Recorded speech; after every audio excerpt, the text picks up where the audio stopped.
तो Jai Jagannath friends, welcome back to my new blog. तो friends आम घर पाले होची आज पाला आ चलतु आज मिसिक जीवा पाला देखिया पई आ सेठी गला पर मु किछि कथा कहबिनी काना सेठी माइक बहुत जोरे बासुची।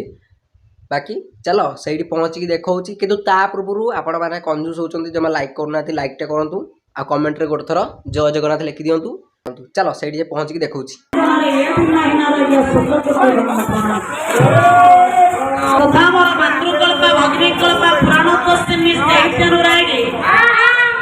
उत्कलिया समस्त मां मानकर स्त्री चरण में माल्य ये दिन नार शत कोटि दंड प्रणाम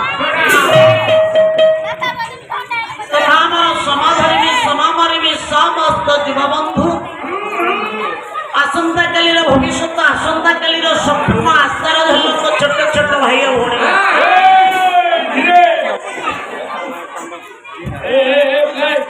तो क्या जहांगर बिना निर्देशरे गछरु पत्रटीए झड़े नहीं, फूलटीए प्रस्फुटित हुए नहीं कि दरटी ओठरे भाषाटीए फुटे नहीं।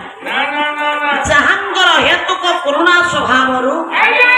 आज को 2 दिन हे गले आमे एक ग्राम रे फला परिवेशन करिवार सौभाग्य प्राप्त करिछे।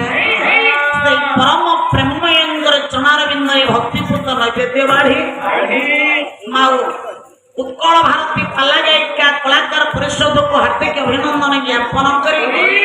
मोर गुरुदेव चरण प्रणाम बाढ़ी रे आरंभ करे आशीर्वाद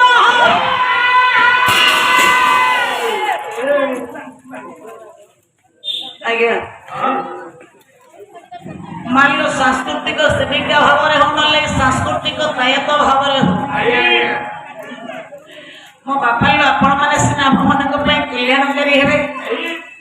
किंतु आशीष बाच मंगलाचरण पालार हूँ गोटे अविभाज्य अंग निश्चित आवश्यक किए आपण मानक आशीर्वाद करमती गोटे शक्ति अच्छी एमती गोटे सत्ता अच्छी एमती गोटे ना अच्छी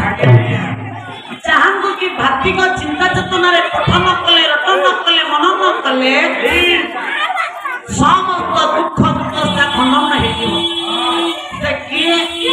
कवि होती आपण मानकर व्यास व्यासदेव कहले प्राणारूढ़ जह सिद्धिपुंज शिरीषी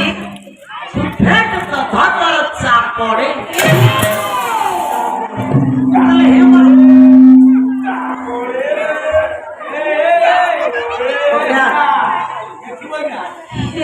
कौन हो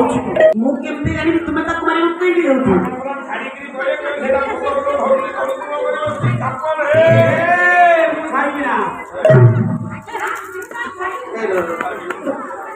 तुम्हें आम समस्त भितर बयोज्येष्ठ पुणी पितृतुल्य लोक तो क्या मु कौन टा कहले तुम्हें कौन टा कहले से